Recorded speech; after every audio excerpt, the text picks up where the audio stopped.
Welcome to Hood's Huddle, episode 2. I'm Jared Hood. I'm here with Joe Physic, the man behind the scenes as usual. What's up? A little breakdown of last week's games is what we're gonna start off with. We got a good show though. We got last week's games. We got talk about Lance, a little bit of Lance, not a lot of Lance, a little bit of Lance. We're gonna try to hit on the NBA, and then we're gonna go back and talk about what we think about is coming up in the next week's game. So, Baltimore, Denver. What a game! I mean, that's Crazy just, game. Yeah, double overtime.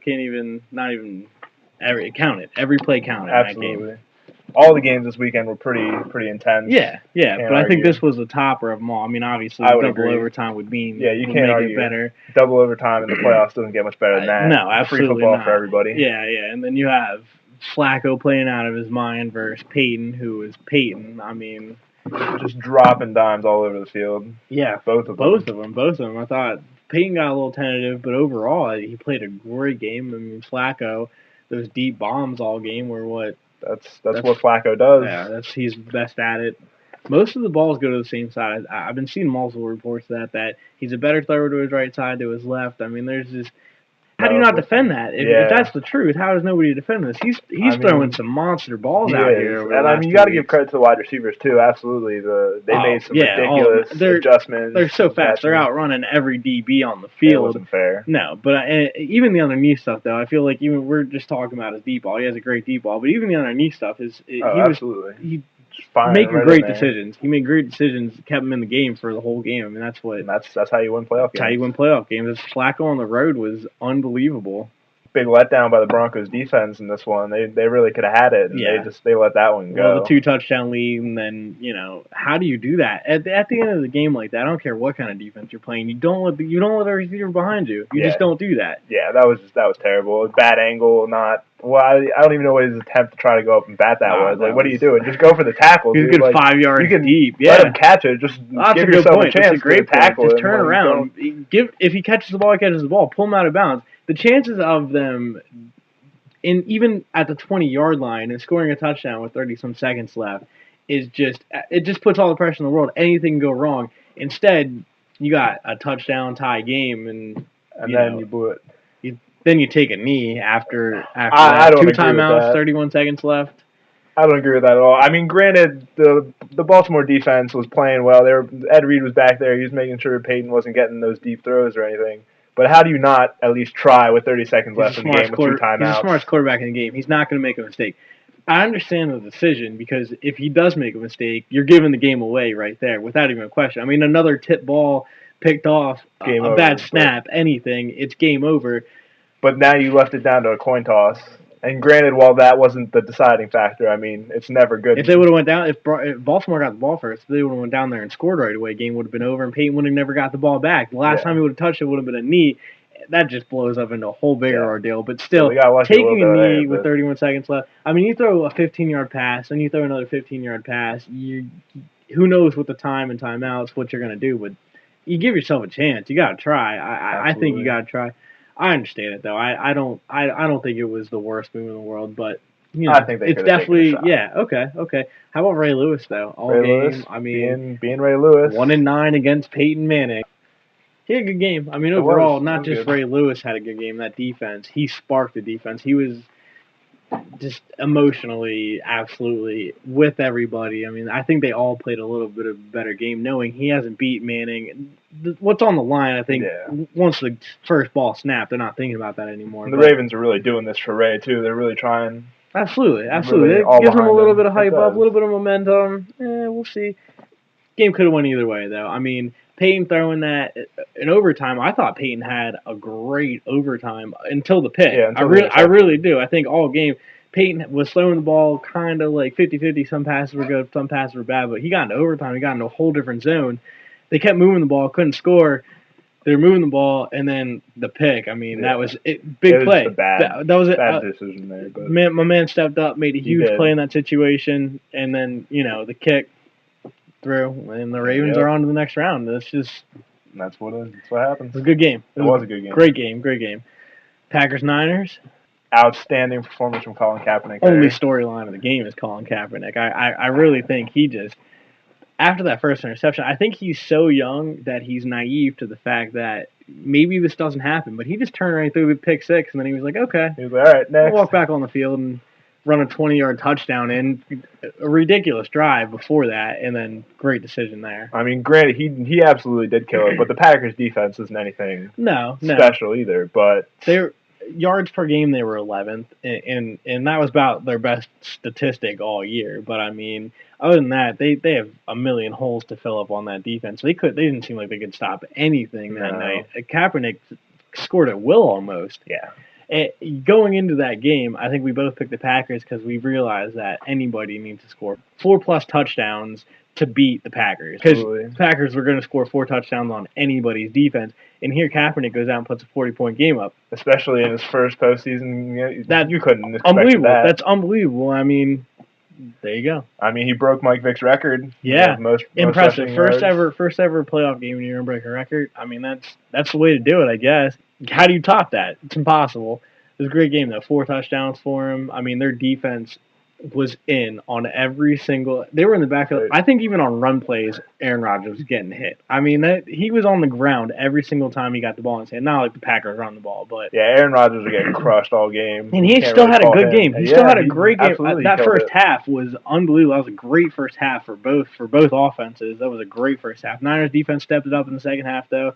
Did what they had to do and took that game over. Rolling. Yeah, Kaepernick kept doing what he was doing. I mean, that was sensational game, and 49ers look strong. 49ers look really strong in that game, and they look like they got a lot of momentum going forward. They're real hot right now. At 170 yards, 170 plus yards out of the backfield with untouched. After first contact, I think it was like 7 or 8 yards, which is unbelievable. That's ridiculous. That's beyond a ridiculous stat, and pretty much what do you do? The Packers, they double covered Catry, then the 20-yard touchdown, so they kept a spy on Kaepernick the rest of the game. That spy didn't even touch him. I mean, that's just the O-line of the Niners did great. They on the scrambling, on the running, everything. I thought that the Niners did everything excellent on offense. Yeah, Kaepernick was just drilling bullets into these wide receivers. It didn't matter what the coverage was. It was. He didn't look phased at all for his first ever playoff game. It didn't even look like it bothered him. No. He looked like he was doing it for years. It was wild. Speaking of wild, Seattle, Atlanta. Oh, man. Ask for 20 points in the first half. I mean, you could have turned it off, you thought.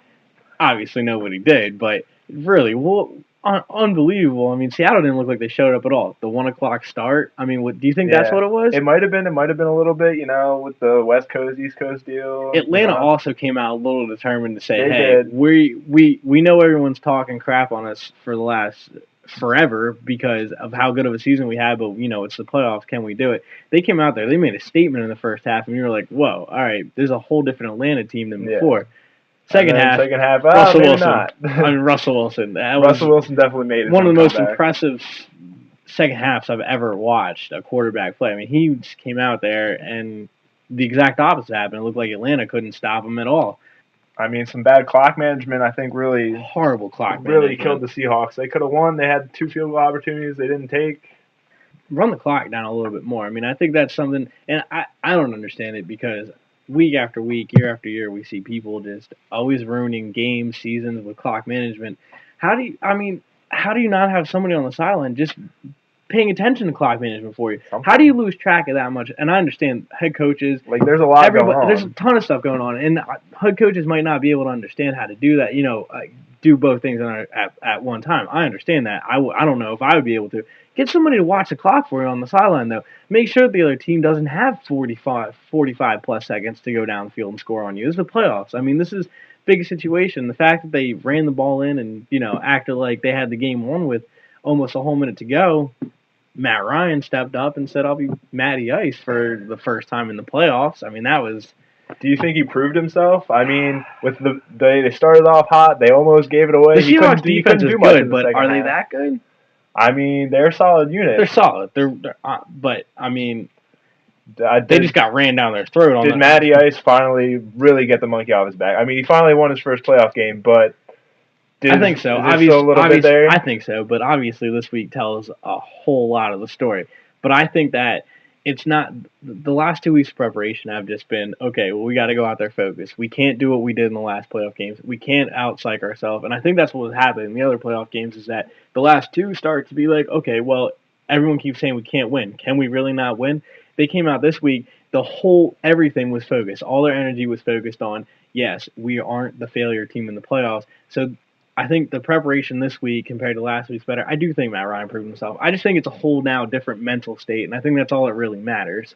He finally got over that hump. That's not the focus anymore. That's not the focus anymore. That was the focus. And I mean, the first questions in the interviews were, how do you feel now that you finally won your first playoff game? It's not the focus anymore on it. It's let's go win this game. It's not really the fact that it's a playoff game. How about Tony Gonzalez? Tony Gonzalez, huge. Congratulations to him. He first ballot Hall of Famer and he never won a playoff game until this weekend. That's unbelievable. I think 16 years in the NFL.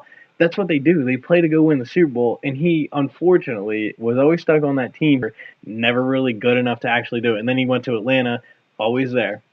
They never won a playoff game. I mean, congratulations to him, one of the best tight ends of all time. And he came up with arguably the biggest plays of the game to win that game for them. I mean, that was just... I mean, he looks like he's still a young guy going out there with he really does. All those people. He doesn't look phased at all by age. No, I think he's coming. Keep going for a few It looks years. like he's coming back next year. I mean, I hope so. Yeah, he could be. He's fun to watch. He really is fun to watch.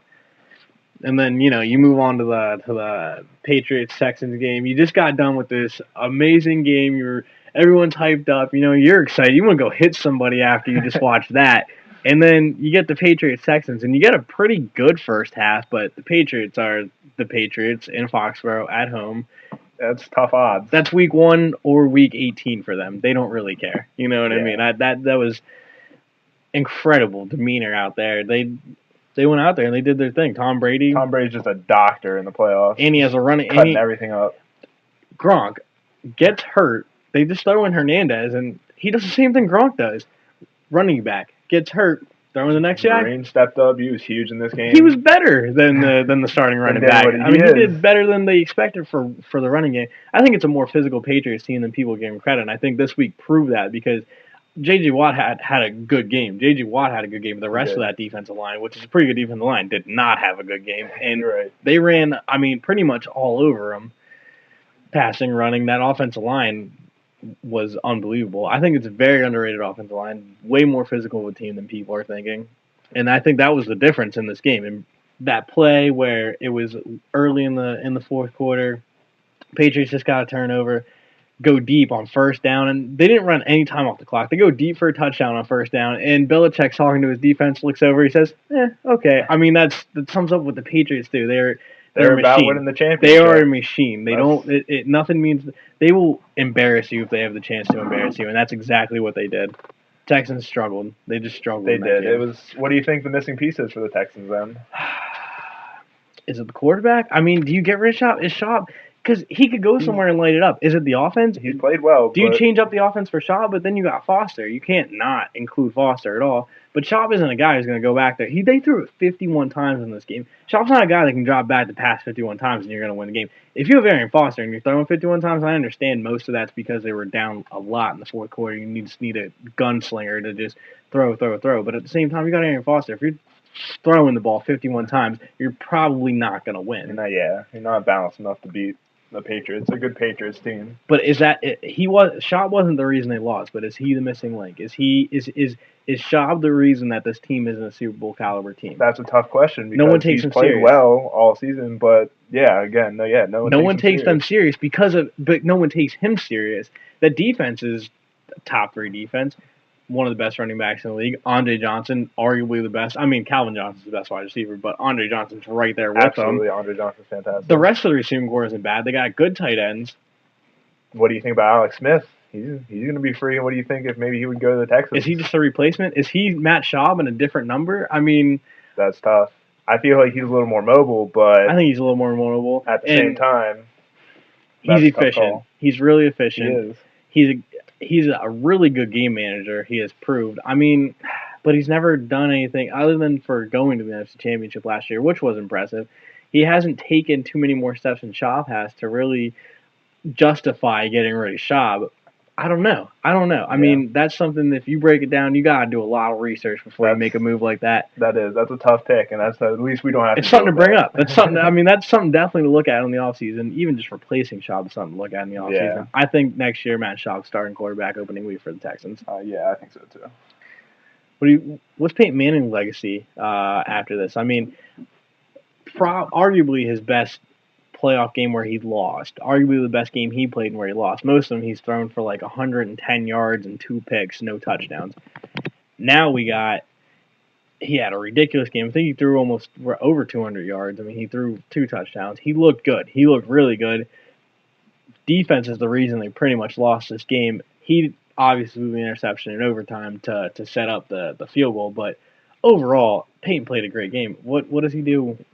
I think they'll be fine. I mean, this is his first year back after the injury. Nobody thought he was going to come out and light it up like he did anyways. I hear reports that he's still recovering from that neck injury. Which is scary. That's really scary. He had an MVP caliber year. He was fantastic all year. When they announced the MVP, his name's going to be involved in that talk. I mean, and he's still recovering from injury? That offense isn't going away. They've got a solid offense. They got a good offensive line. I mean, I know Peyton has won a Super Bowl, but does he have that kind of Matt Ryan effect where now he's going to out-psyche himself? Now he's going to have to think about it going into next year. For some reason, he's just not winning playoff games. I know he has a Super Bowl, and I know when he was with the Colts, they'd win a playoff game here, they win a playoff game there. When you're talking Peyton Manning, you're talking it's Super Bowl or bust every single year. Is he kind of now starting to be like, am I just not what's missing? I mean, I don't think so. I mean, you can't blame the loss on him. I mean, I don't think you can blame the loss on him either. He could have done a little bit more, maybe, but he played well enough for them to win. So I don't see why their game plan really seemed like. I don't know if that was because I don't know if it's because he went to the offense coordinator, head coach before, and said, "Hey, my arm's just not feeling it that I can throw deep." I don't know if it's because Ed Reed was playing 25 yards back the whole time. I don't know if it's just the coaches didn't have any trust in his arm strength, but he had some times where his arm strength didn't look good on some throws. They didn't go deep. He did have some bad throws. I mean, and like I said, he's probably still recovering from that injury, like we keep hearing. But at the same time, I'm not going to count him out. Does he come back next year, strong regular season, and then playoffs, it's just, back up in the air? Or is it just, obviously he comes back next regular season. I think we both agree he has a strong regular season. But I guess playoffs is just a question mark? Maybe. I think he can do it. I don't think the cold weather or anything about Denver is really going to stop him from winning a playoff game. I think they shore up that defense, and that defense. Pretty much and it's not even that their defense is overall bad, because they're a few pieces away from being the best defense in the league. Really, I mean, a top 5 defense even now with some bad defense. Miller's absolutely, and you add another solid defensive lineman in there. I know they have 3 good defensive linemen with him, but you add another solid one in there. You get a big name linebacker. Maybe keep Champ Bailey for the veteran leadership. You replace the other side, though. You get a safety, maybe. I don't know. Do something. Shore up that defense a little bit more. Their defense played great. They played in a weak division, though, so I think their stats are a little inflated. Yeah. But they played great. They played great this year. They did. I think they should probably have not let Champ Bailey keep lining up with the too fast.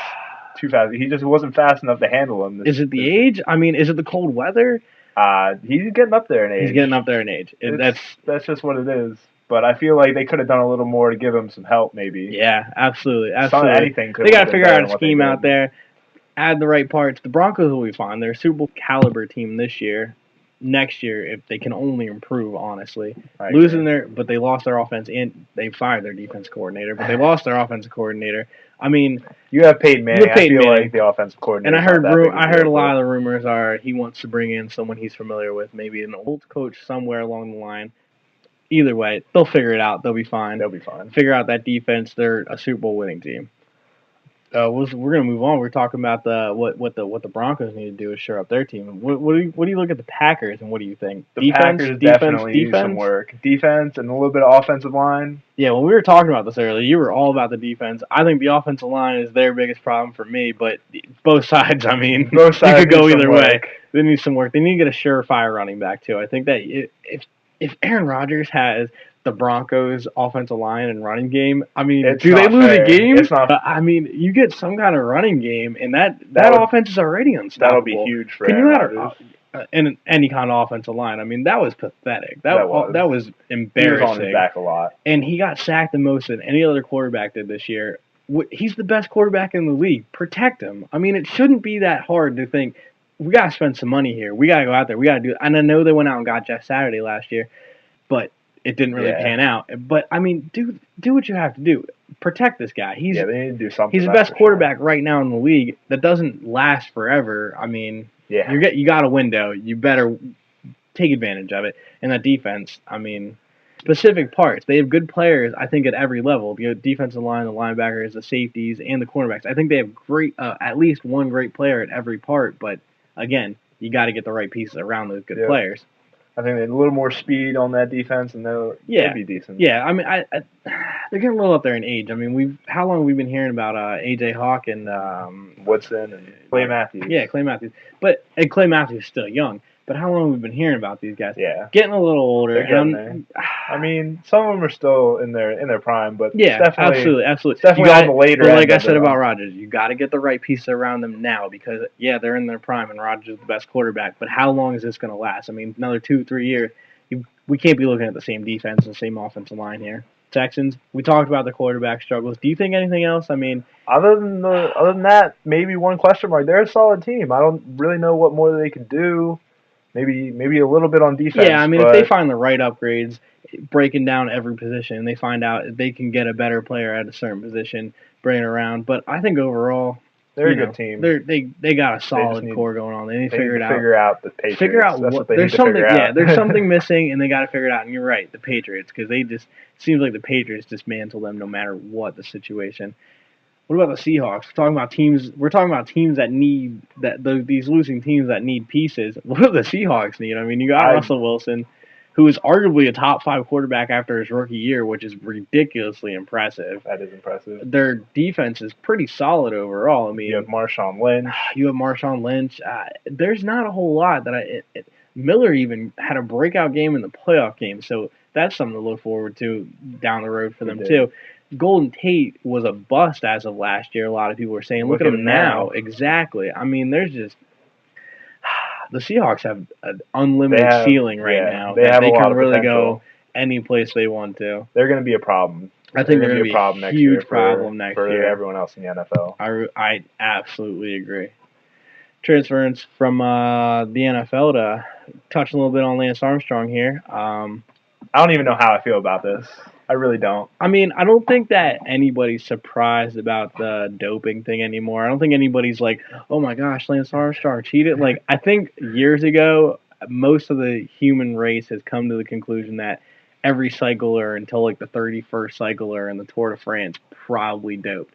But the fact that he was so adamant and went out of his way to ruin careers, lives, take everybody's money, sue anybody and everybody that said, I have proof that Lance Armstrong was doping, to now come out and say, yeah, I did it. I mean, that's just a bad look. People are going to be angry. Absolutely. Man, people are going to be really angry. He has a lot of lawsuits on his hands, but I mean, chalky that after him going so adamantly out of his way that he's going to now come up and say, yeah, I did it. It was just a matter of time when he was ready to admit I think too many people were involved in the cover-up. That's why he was going after everybody, because there were so many people involved in the cover-up that it was just one big mess, one big debacle. But can he fix his name? Do you think like 5 years from now we can say Lance Armstrong and not be like, have like kind of a dark thought? I don't know. I was heard something that says he might want to try to be able to get reinstated to do another Tour de France. Yeah, I heard Ironman, the Ironman competition is what he's going for. Yeah, that's what it is. Well, and so, I mean, it might be a chance to help. That's why he's coming clean, right. and that is an ulterior motive. I mean, he didn't say that's why he's coming clean, but a lot of people are saying he wants to enter in that. You would have to come clean before you did that, or else they aren't going to accept you. Yeah. So, I mean, ulterior motive, and his interview is going to be with Oprah. He's not really directing the sports fans who, honestly, are the ones that have been following this. He's going after the wrong demographic in my eyes. Not like Oprah's a bad person, but she's not going to lay the hammer down on questions. Right. She dropped the ball with the Marion Jones interview. I mean, all she did was sit there and ask Marion Jones, did you take steroids? Yeah, dope. All right, and that was it. I mean, really nothing else came out of that interview. It's not like it was an exclusive. We all knew that Marion Jones cheated. It was supposed to be exclusive, and Oprah. I mean, Oprah. I guess we'll have to see what. If you're an athlete, you're not going to Oprah for your come out interview, are you? There's no way. I'm picking someone on a big sports network. Yeah, I'd definitely go to ESPN or something. But yeah, I mean, yeah. We'll give it to Oprah. She got this one. We'll see. Yeah, I mean, hopefully. Listen, if Oprah goes out there and has a ridiculous interview, I'll give her all the props in the world in the next show. I'm not knocking Oprah. I'm knocking him for going to Oprah. It's a bad idea. In my eyes, it's a horrible idea. But it's one big mess. I mean, Lance Armstrong has a lot to go through here. So yeah, it's a situation. Talk a little NBA up here next. What do you think the biggest story of the NBA season to this point is? I mean. We both talk about the Heat. We both talk about the Knicks. What is it? What's the biggest story? I'd probably say it's the Heat right now. There's a lot of drama going on, but they're the champions and they are playing well. Even with this drama, you got LeBron James. You're going to win a lot of games. I agree. But I mean, can they repeat? That's the biggest question. That's what everyone thinks. That's what they want to do. Sitting Bosh, sitting Wade. I think Spoelstra tried to send a message. Will his message be received? Will it be received in the right way? There's a lot of questions that I think for months to come, and even into the playoffs, we're going to see how that team kind of responds. They need a big man. I mean, they're getting out-rebounded left and right. They're getting out-rebounded last year, but this is worse than last year. They have nobody down low right now. The Pacers absolutely destroyed them. If you get Chris Bosh had one rebound, one offensive rebound, 0 defensive rebounds, and that's not Bosh. Like he's your best rebounder, and that's what he's getting, 1 rebound a game. That's why he only played 40 seconds in the fourth quarter, and that's why they lost. But you get Chris Bosh into foul trouble, and there's no chance. You out rebound them all day, and if you out rebound people, usually you win. Now the Heat have been an exception in the past, but I mean that's LeBron for you. It's LeBron, yeah, but I mean they got to figure something out. There's still time before the trade deadline. They got to go after somebody. In my eyes, they got to go after a big man. The rest of it's secure. I mean, you got Ray Allen on the outside. You got Wade on the outside. LeBron's LeBron. They have plenty of shooters. They just don't have that big force. Absolutely. Do you think there's anybody in the East that can compete with them, though? I mean, you break it down and you think about it. Is there a team that in the playoffs can really stand toe-to-toe with them? I think it's between the Knicks and the Bulls, honestly. I think the Bulls have been a force. They've been killing it lately. The Bulls are really without hot. Derrick Rose. The Bulls are really hot sometimes without Derrick Rose, and they do get really bad cold sometimes without Derrick Rose. If Boozer keeps playing the way he's playing and Derrick Rose comes back as strong as he used to be, they're saying he's been working a lot on his jump shot. He could be a problem. Yeah, I've heard a lot of good things about Derrick Rose. After an injury, you hear he's coming back with more skills. It's kind of like, that's scary. But so you don't know what you're going to get until it happens. But I think that could be a pretty good. The Bulls with Derrick Rose obviously are a made-to-win now team. So without Derrick Rose, they have solid players. I think everybody knew that. They're playing a lot better than a lot of people expected, though. Can they keep that up without Derrick Rose until he gets there? And then, I mean, do you think when Derrick Rose gets there, is he going to be the Derrick Rose past? Is he going to be better because we said he was working on some stuff? Or is he just is it one of those too many injuries? Not that's the thing. If he can come back from the injuries and play like he used to, then they have a legitimate chance at beating the Heat. I do. I think they have, with Derrick Rose, they have a legitimate chance. I don't think in a 7-game series they can beat any. I don't think they can beat the Heat without Derrick Rose, though. Yeah. What about the Knicks? I mean, honestly, the Knicks to me are the team that I would have going up toe to toe with the Heat right now. The Knicks are playing great basketball, but I think they live and die by the 3-point a little too much. Yeah. And I feel like while that's not affecting them as much right now, later a little bit down the road, when you're tired, if you can't hit those threes, they might not be. You're not playing into June relying on your 3-point shooting. I think there's no question about that. But I mean, Melo has been playing lights out. He's still, and I know he's kind of fell off a little bit. He's still my MVP for right now. There's a lot of people competing. LeBron's having a major year. I mean, you could go on and on and on about the teams. To me, just personally, I think Melo right now is the MVP. But I mean, who do you turn to when Melo has an off night? Who do you turn to? Game 5 of a series, Melo doesn't put up 25 plus points. They probably lose. You don't really like hearing that. I don't know. I'm not sold on them yet, but they're definitely a good contender. Can Stoudemire be productive for them? I mean, that's my biggest question, because every time Stoudemire comes in, they never play like they do when he's not there. They fall off. It's like something's missing when Stoudemire's in the game, and he's a great player. He is. He's absolutely a great player, and he's a force, but I think if he doesn't have all the spotlight, it doesn't quite work as well. I think he clashes with Melo's Melo's touches a little bit. And you're not gonna you can't take the ball away out of Melo's hands. You can't because that's especially the way he's been playing. You can't argue with not giving it to him. Yeah, exactly. That's what's got him here. But two, I mean, he's the best pure shooter in the game, arguably. He's not going to give the ball up 15, 20 times to Stoudemire just to try to get Stoudemire in groove. I agree. How about the Nets? Yeah, the Nets right are playing down, good right now. Everyone, including myself, knocked them for firing their coach at the time they did. I'm thinking, one bad month, hey, take a deep breath. It's I know you want to win now, but great move. It turns out that was the better idea.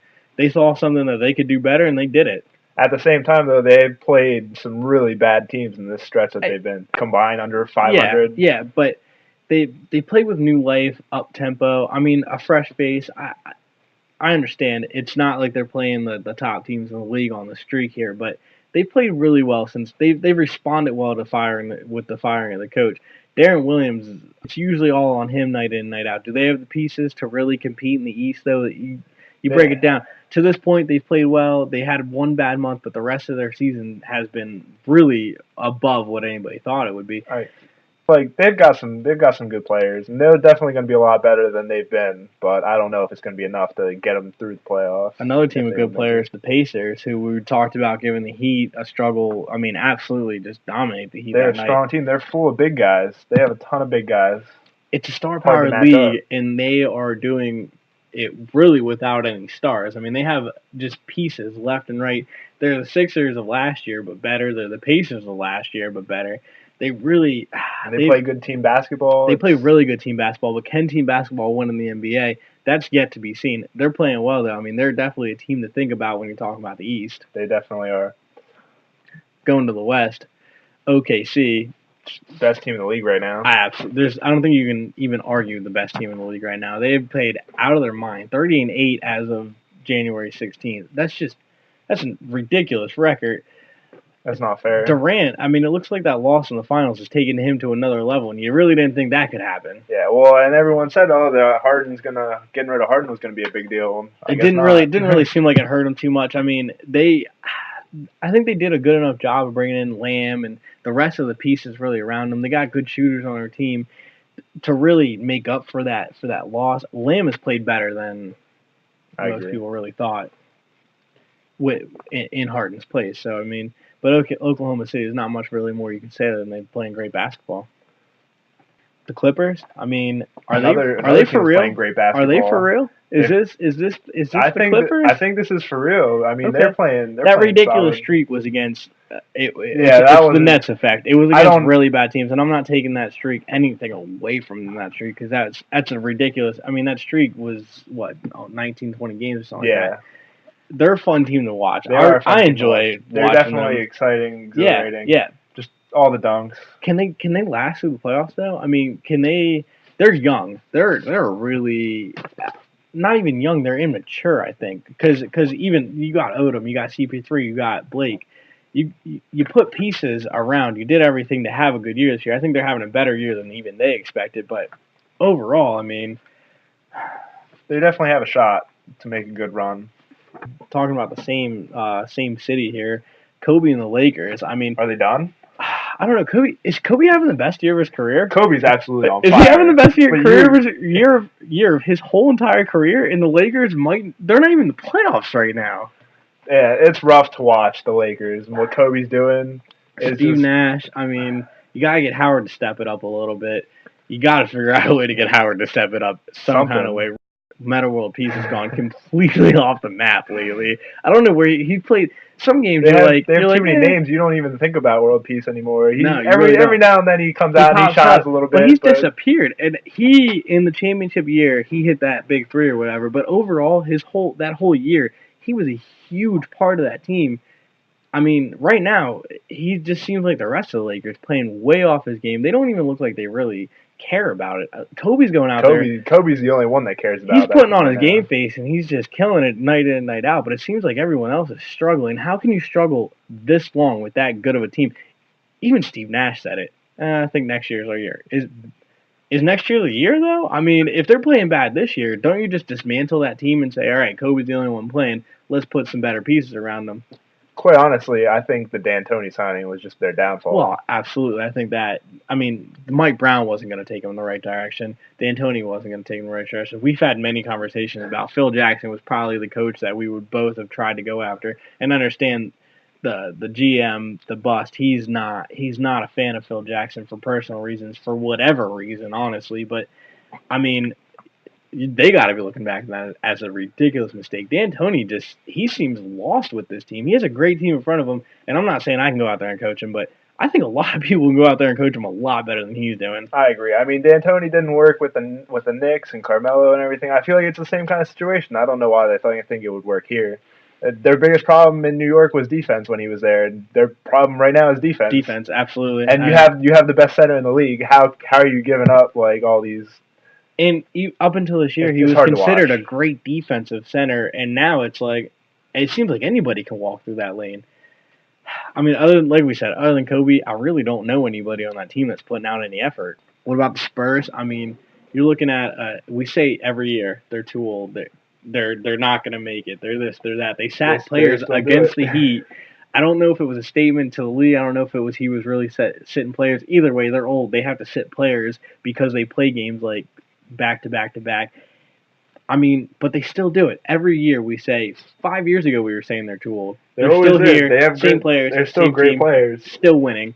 They got the. But are they too old to make it to the finals? That's the question. I mean, year in and year out, it seems like they get bounced in the second round. Especially with a young OKC team and the Clippers. It's going to be tough. The Nuggets are playing well right now. I mean, there's a lot. I think they'll compete, but it won't be. Well, that's a story to be told, but overall, do you think the Spurs have what it takes to be in the top 4 seeds? I don't know about top 4. It's a long season. I definitely think they'll make the playoffs. Yeah, I think they'll make the playoffs too. What about the Rockets? The highest scoring team in the whole league. Where did that come from?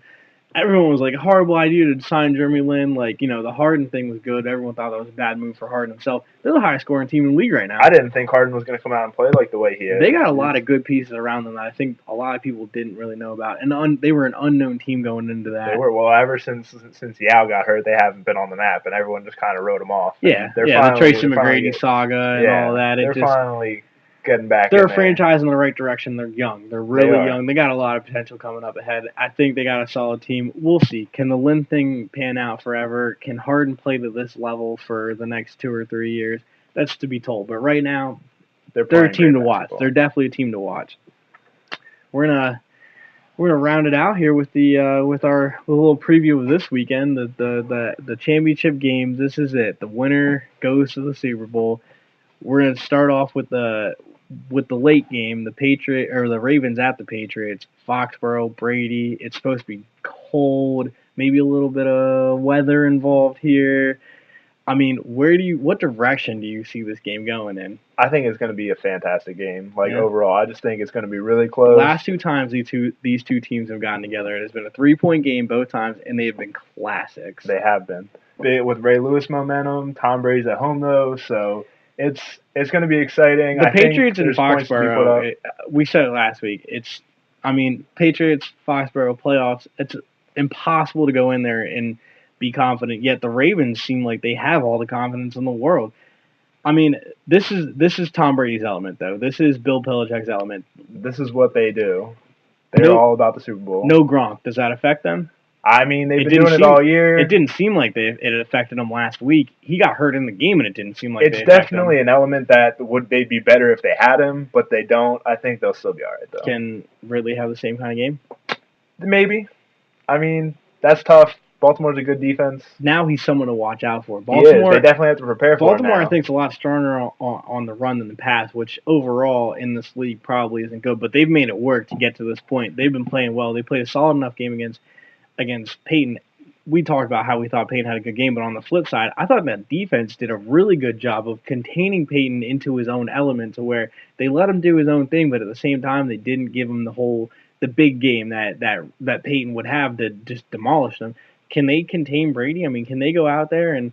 I don't know if they're going to be able to contain him completely, but... It's impossible to contain. But, I mean, contain him into a game where it gives Flacco a chance to go out there and win that game. They're definitely going to give themselves an opportunity to win the game. I think it's going to be really close, just like the last 2 games between these two teams have been. This is the second game Flacco has now played on the road since that great game in Foxborough last. He's played lights out in the playoffs this whole plus time. He can throw the deep ball better than anybody in the league right now. Absolutely. The wide receivers are helping him. He's making smart decisions. He's not throwing interceptions. Ray Rice is not even being talked about in the playoffs, which is like, what? I mean, he's the best player on the offense to me. So, Ray Rice, you throw a little Ray Rice in there, you get Flacco playing well. The Ravens have a lot of momentum. The Patriots, the Ravens are physical. No one's thinking of the Patriots as a physical team. I think they're underrated as a physical team. I think they're one of the most physical teams in the league. They ran all over the Texans. Their defense was hitting hard. Ever since they picked up Talib, they've been a lot better. They shored up those corners, and it's been rough. And that's the one thing is that Belichick has always done a good job, with making really no-name players and making defenses look real good. But I think they did this year is one of the most spectacular jobs he's done this year. That defense had a rough start, but over the last 8 weeks of the season, and then obviously against the Texans, they played lights out. They've been playing really well. I think this game's going to come down to a few key defensive stops. Okay. I think that's what it's going to come down to. And it's going to be, can Flacco overcome everything the Patriots defense does? And, I mean, can the Ravens defense do what Tom Brady, what it seems like nobody can do to Tom Brady in Foxborough? It's going to be a good one. It's going to be a real good one. What's your prediction? Where are you going with this? I'm going with the Patriots. I'm going 35-31 and real close game. I can't get off the Ravens train. I'm going 27-24. I said it last week. Ray Lewis come out there, beat Peyton Manning. I think that story he was going, I said it was a story, and I still think it's the story. I think Ray Lewis that team's playing for something, and I know that once the first ball snapped, they're not like the sacks for Ray, but at the same time, there's something going on in that locker room. There's something going on. They believe, and they are dangerous because they believe. I don't know. I think Ray Lewis steps up and has a great game too. I really do. I think because he knows that everyone's saying Tom Brady, Tom Brady, Tom Brady, and the rest of that Patriots offense. I think he's going to step up. I think he has a great game. To me, there's something about this team. They look like a team of destiny. They look like, until they prove to me that they aren't a team of destiny, I can't get off that train right now. In any case, it's going to be a great game. I think it's going to be a fantastic game. I'm excited for this. Ray Lewis, Tom Brady, two of my favorite players in the entire league. I love when these guys get together. It's going to be fun. It's going to be real fun. Talking about the early game now, we're going to flip it up to the Niners going across country to play the Falcons. Now, this isn't like a 1 o'clock start, so I'm going to throw all those out the window. What do you think is the biggest key to this game, either team? If Kaepernick can play the way he did last week, that's the biggest key for the 49ers. I think Kaepernick comes out and has. I mean, you can't back up what you did last week. You set a record for a quarterback rushing yards. He's not going to go and do that again. Atlanta's going to be preparing for that. But does he have enough skills? Does he have enough tools to really pick apart the rest of the Atlanta defense? If you can get behind Atlanta, you have them beat. Okay. But Atlanta, they have some speed. They have some speed too. They Crabtree never thought I'd say this on a team with Asante Samuel. But if they keep you in front of them, they are going to tackle you. They don't let people get run by them anymore. Their tackling was a little suspect in the second half. But overall this year, what I'm saying is that as long as they kept people in front of them, they've been that bend don't break defense, giving up a lot of field goals. The offense has done enough to win those close games. I'm excited to see how he responds, what he does. If he does anything different, you got to kind of try to mix it up. You got to be prepared to throw the ball. He can't be thinking, I'll have another great running game and another great passing game. He's got to be solely focusing on that passing, and if it breaks down running. I mean, he definitely wasn't struggling in the passing game against Green Bay. He wasn't struggling at all against Green Bay. I mean, he went out there, he played like a video game. I understand that, but the Niners defense, to me, is going to be the key to the Niners. I know Kaepernick, but I think Kaepernick has a solid game. To me, it's if the Niners defense can go out there and prove themselves. We all know they have a great defense, but this is it. This is the big stage. The lights are on. You go out there last year, and they were a fumble away. It's not their fault they lost the game. They've been surefire and solid. They got to be just as solid in this game. They got to get after Matt Ryan. They got to take care of Gonzalez. They got to get on those great wide receivers. I mean, Atlanta has a awesome offense. The running game, though, broke out last week. Do the Niners can focus on that a little more? Or do they think you definitely have to give it a little attention? I mean, Jacquizz Rodgers plowed the dude over and just kept running like it was nothing. Does Matt Ryan takes complete advantage of that, though? Oh, absolutely. Well, there you go. They're going to put up points. Both sides are going to put up points. I think both sides are going to put up points too, and that's it. I have a hard time seeing the Niners defense struggle, though. I really do. Yeah, I agree. So who are you taking on this one? I'm going with the Niners over the Falcons, 34-28. And 28, I mean, I'm not saying the Falcons the Falcons don't have a great offense, but something about that Niners defense really just makes me think that they're gonna come out and play. Kaepernick has a solid game. I'm riding everything on Kaepernick. I think Kaepernick comes out here has a solid game, and I think the Niners go out there and move on to the Super Bowl. I'm taking the 49ers too in a close one with 31-28. And the Falcons are definitely going to put up points, and it definitely comes down to Kaepernick because the Niners defense is going to keep him in check enough. I think this game give him a chance to win, and as long as Kaepernick can come out and play solid like he did last week, they're the team to beat. I think this game's going to be just as fun as the other game. I think this week it's not 4 games; it's only 2 games, but I still think it's going to have the intensity. It's going to have the fun. I mean, I think that as fans, we're going to be able to sit back and have a great weekend of football here in front of us. It's exciting. I agree. Enjoy it, folks. Seriously. Football. Thanks for joining us. If you let us know what you thought, give us your opinions. Yeah, give us feedback. Like us on Facebook now. You can get on Facebook and like Hood's Huddle. You can follow us on Twitter at Hood's Huddle. Let us know if you like the show.